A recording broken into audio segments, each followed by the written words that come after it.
So I've been building camera rigs for a while now, and I've gone through a bunch of iterations of different cameras with different accessories and different ways to rig them up. And if you've been following my Instagram, you've probably seen a bunch of these rigs. But recently, this camera rig that I'm showing right here has been my go-to setup because it's able to do everything that I need to do while still keeping everything nice and compact, and I want to showcase that for you today. Before we get started, I want to mention that none of the brands that you're going to see here is sponsoring this video, but I will leave all of the parts in the description below just in case you want to check them out. So my main video camera is the Sony FX3, and right now we just have a small rig hot lock cage on it. I like this cage because it has a NATO rail that is pushed out to the front so it doesn't block the hot shoe cover, and the grip just feels very comfortable. So for our base plate, we have a little contraption here. So this is the tilted base plate. It has two slots to put your 15mm rods. It has an Arca Swiss plate holder at the top here, and this is height adjustable, and I'll get into why that's important in a second. And at the bottom, we have some feet for it. So this just helps you put the camera down very nicely on the ground. It doesn't wobble around. It has some rubber gummies on the side so that it stays very secure on the ground. But you also have an Arca Swiss plate built into the base plate right here, just so that you can put it on a tripod. So when you loosen the camera, just gonna slide it onto this base plate and lock it in. And then because it has that Arca Swiss plate built into the feet, we're just gonna put that on this tripod here. So my preferred way of powering this camera rig is through a V-mount battery, and the main one that I use is the Small Rig VB99 Pro. And right here we have a Tilta V-mount plate. So even though the Small Rig V-mount battery has a lot of ports here, you have two USB-C, you have two DC, and a USB-A. I prefer not to attach any cables to the V-mount battery itself because if I need to switch out the battery, then I have to unplug all the cables. So what I like about the Tilta V-mount battery plate is that they actually have ports built into the plate. So you have a D-tap port, a NEMA port, and a USB-C on one side. And then on the other side, you have that same NEMA and another D-tap port. This is also a very slim plate, which I like. The only downside to this is that there's no on-off switch, so that when you put your V-mount battery in it, it will drain a little bit of battery. It's not a lot to drain. If I leave this on overnight, I might lose maybe 1 or 2% on the V-mount battery. So there is a little bit drained, but it's not enough to annoy me that much. So because we already have the rods installed, these are 6-inch rods. I'm gonna open the camera screen and flip it over. I'm just gonna slide in the V-mount plate. Just push it up as much as I can go here. And I'm gonna adjust this so that the screen is flush with the V-mount plate on the side. So now this is nice and flush here and it doesn't wiggle around. Now I mentioned that this base plate is height adjustable, and what I really like about that is that this is a D-tap port here, and if this base plate was at the lowest spot, the screen will be blocking this D-tap port. But because it is height adjustable, I can lift up the camera just enough so that this D-tap port is clear when I need to use it later. Because I'm doing a lot of cinematography work, I am using manual focus lenses. So the lens I've been rocking a lot right now is the Blazer Remus 33mm, but because this is a PL mount, I will need a PL adapter. So I'm just gonna install the PL adapter to my camera, take out the cap. If you guys are wondering, these are Condor Blue Cine caps. I have one for the FX3 and then one for the PL adapter. I just like these because they're very nice, they're aluminum, just makes it look very premium. For the Remus, we're just gonna install this onto the PL adapter, lock it in, and that's the lens for it. So for top handles, I prefer using the Condor Blue Talon top handle. This is just very nice because it has a slot for your index finger so that you can keep it nice and balanced, and it just adds a more comfortable grip. So I'm just gonna slide this on top of the NATO rail here. A monitor that I've been using a lot is the Animal Shinobi 2.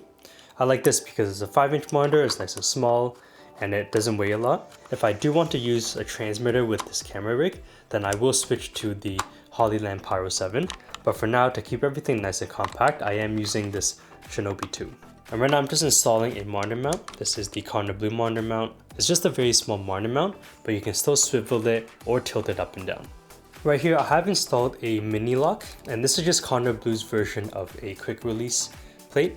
So I have the second part of the mini lock on the NATO part of the Condor Blue Talon top handle already.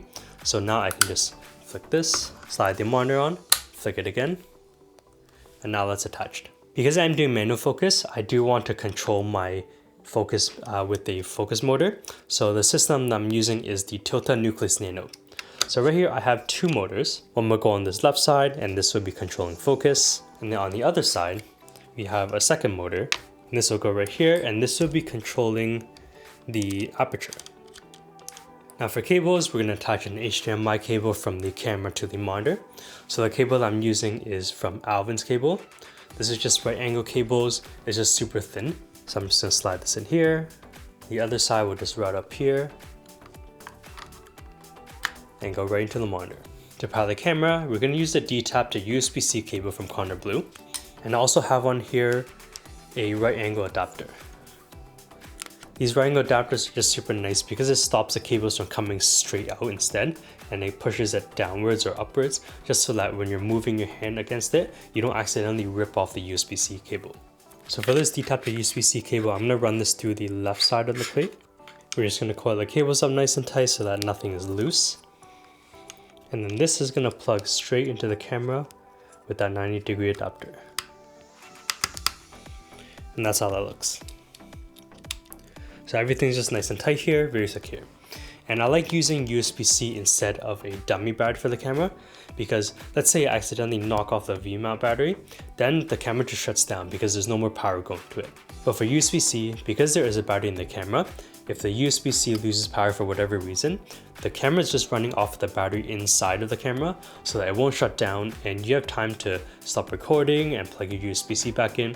Or even if you forget, you can just run off of the internal battery in the camera, and that's just way better for me as a safeguard instead of using a dummy battery and then potentially risking it shutting down for whatever reason. For the monitor though, we are using a dummy battery, so this is just a cable from Newer. This is going to plug into the D-tap port on the right side of the V-mount plate. So this is just going to go here.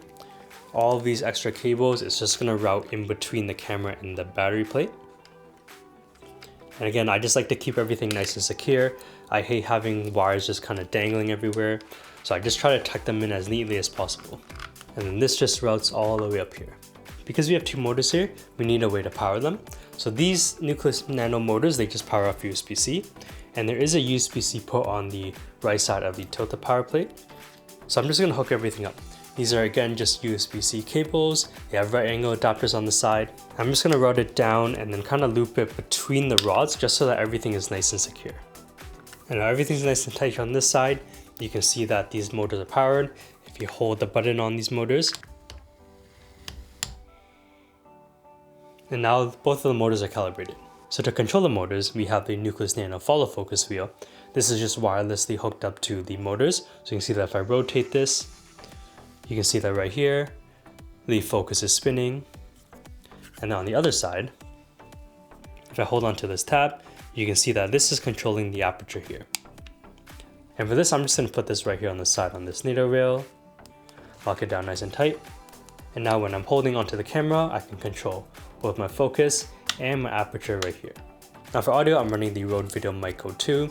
This is just a very nice shotgun mic. It's nice and compact. You don't need any batteries and you don't need to turn on. So this is my preferred mic for this camera rig. It's just very nice and small as well.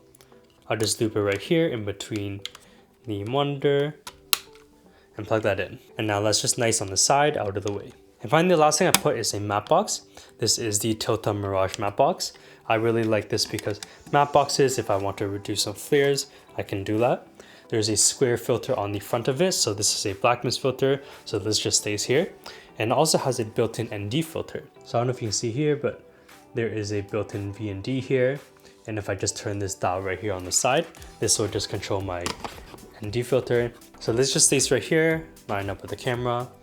And now I have a matte box on the side. And this is pretty much the whole rig. You can just take this off.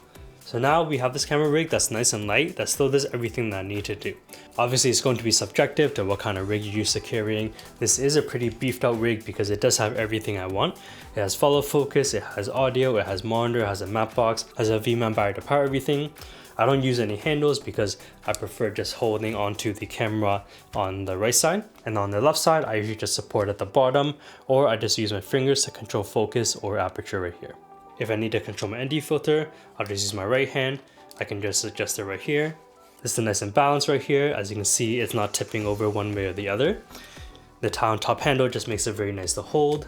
If I want to kind of do any like over the shoulder shots, I can just hold it up right here, tilt this monitor down so I can see when I'm filming, control focus right here.